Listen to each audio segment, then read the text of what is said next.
ডোমজুর থানা বামপন্থী গণসংগঠনসমূহের যৌথ মঞ্চের উদ্যোগে আজ ডোমজুর ইলেকট্রিক সাপ্লাইয়ে ডেপুটেশন দেওয়া হয়।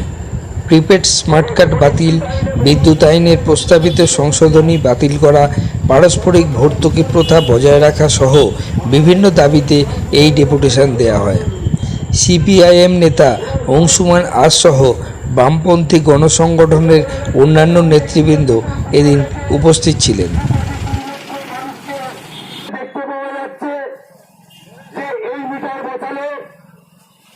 আপনাকে অগ্রিম টাকা দিতে হবে। সমস্যা কোথায়? আমরা বলছি স্মার্ট মিটারের বিরোধিতা এই কারণে করছি যে স্মার্ট মিটার যদি চালু হয় তাহলে আপনার আমার মতো খেটে খাওয়া মানুষ যারা বিদ্যুতের বিল কোন রকমে কষ্টে সৃষ্টি করে যারা বিদ্যুতের বিল ভরে, বিদ্যুতের যে বিলের বর্তমান সিস্টেম, সেই সিস্টেম অনুযায়ী 3 মাসের বিল আমরা এক মাস করে ভরি। কিন্তু স্মার্ট মিটার হচ্ছে যাদের বাড়িতে ডিটিএইচ এর কানেকশন আছে, যাদের বাড়িতে বর্তমানে কেবল লাইনের কানেকশন আছে সেট টপ বক্সের মাধ্যমে, তারা জানেন যে এই সেট টপ বক্স যখন প্রথম লাগানো হয় তার বিরোধিতা আমরা করেছিলাম। কারণ এই সেট টপ বক্সের মধ্যে দিয়ে আপনার এই সময়কালে দাঁড়িয়ে যদি আপনার যেদিন ডেট শেষ হয়ে যাচ্ছে সেদিন থেকেই আপনার কিন্তু কানেকশন বন্ধ হয়ে যাচ্ছে।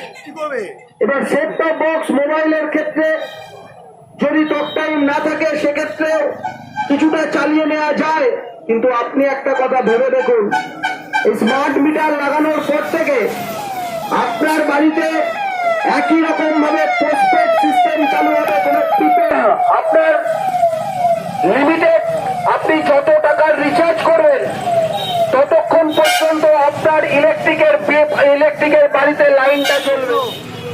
যে ডেপুটেশনটা দেওয়া হলো এই কারণে যে স্মার্ট মিটার টাইপের মধ্যেই বলা হয়েছে, স্মার্ট মিটারের মধ্য দিয়ে প্রকৃতপক্ষে বেসরকারীকরণের একটা ধাপ হচ্ছে স্মার্ট মিটার। নিম্নবিত্ত মানুষ, গরিব মানুষ, মধ্যবিত্ত মানুষ তাদের উপর চাপ করলে এই স্মার্ট মিটার চালু হবে। এতে সময় ভাগ করে দেওয়া হয়েছে। সন্ধ্যার সময়, যে সময় পিক আওয়ার, যখন বিদ্যুতের চাহিদা সবচেয়ে বেশি থাকে, সেই সময় বিদ্যুতের মূল্য দিতে হবে সবচেয়ে বেশি। রাত্রি 11টার পর যখন মানুষের বিদ্যুতের চাহিদা কমে যায় তখন বিদ্যুতের দাম হবে একরকম, আবার সকাল থেকে বিকাল পর্যন্ত বিদ্যুতের দাম হবে আরেক রকম। এইরকম একটা ভাগ করে দেওয়া হবে। এছাড়া এর অসুবিধাজনক দিক আরেকটা হচ্ছে যে আপনাকে আগে টাকা দিতে হবে। যেমন আমাদের ফোনের ক্ষেত্রে, মোবাইল ফোনের ক্ষেত্রে আগে আপনাকে টাকা জমা দিতে হয়, তারপর সেখান থেকে কাটে। এখানেও আমাদের থেকে আগে টাকা নেওয়া হবে, সেই টাকা সুদ খাটিয়ে নেওয়া হবে, তারপর আমাদের এই বিদ্যুতের যা পোড়ানো হবে সেই অনুযায়ী টাকা কাটা হবে।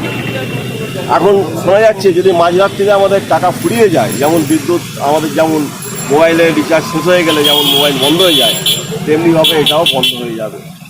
এইরকমভাবে মানুষের জীবনে আজকে অত্যন্ত গুরুত্বপূর্ণ যে বিষয় সেটা হচ্ছে বিদ্যুৎ। বিদ্যুৎ ছাড়া কোনো কিছু চলবে না। কারণ বিদ্যুতে ঘরের লাইট পাখা থেকে শুরু করে, শিল্প থেকে শুরু করে, বিদ্যুৎ আমাদের আজকে প্রত্যেকটা মানুষের জীবনের সঙ্গে জড়িত। আমাদের টেলিফোনকে চার্জ দিতে হয় বিদ্যুৎ থেকে। টোটো গাড়ি আপনার ইলেকট্রিক। আমাদের সামনে আলোচিত কর্মসূচি আছে। একটা হচ্ছে 20 তারিখ ভিডিও ডেপুটেশন। ভিডিও ডেপুটেশনের মূল উদ্দেশ্য হলো যে বিশেষ করে আমাদের যে ওবিসি বাতিল করা হয়েছে 2011 সালের পর, ওবিসিটা ত্রুটিপূর্ণ ছিল। আমরা বলতে চাইছি যে এই ত্রুটিপূর্ণ ওবিসিকে ত্রুটি সংশোধন করে যাতে চালু করা হয়। কারণ কারোর খেয়াল ত্রুটি মতো করার ফলে অসংখ্য মানুষ, লক্ষ লক্ষ মানুষ, কোটি কোটি মানুষ তারা তাদের সুযোগ থেকে বঞ্চিত হবে। এই জিনিস হতে পারে না। তাই ত্রুটি সংশোধন করতে হবে, করে ওবিসি মানে যে সমস্যা তৈরি হয়েছে সেই সমস্যাকে কাটাতে হবে। এছাড়াও ধরুন ব্যাপক হারে মূল্য বৃদ্ধি, কাঁচা মাছের দাম বৃদ্ধি ঘটেছে। ধরুন ডোমজুরের যে সরস্বতী নদী, এটা মজে যাচ্ছে। ধরুন ডোমজুরের মতো একটা শহর, এখানে পৌরসভা হলো না, অপৌর শহর, এখানে ওই ময়লা ফেলার যে গাড়ির ব্যবস্থা ছিল সেটা বন্ধ হয়ে গেছে, মুক্তগুড়া করেছে প্রশাসন। রাস্তাঘাট একদম ভেঙে চুরে শেষ হয়ে গেছে, টিউবওয়েল ভেঙে আছে, পাইপ লাইন 2 বছর ধরে কাজ চলছে, আজও পর্যন্ত সম্পূর্ণ হলো না। এইরকম বিভিন্ন বিষয়গুলোকে নিয়ে 20 তারিখে আমরা ভিডিও ডেপুটেশন দেবো বিকাল 3টের সময়, সেখানে সবাইকে যাওয়ার আহ্বান জানাবো।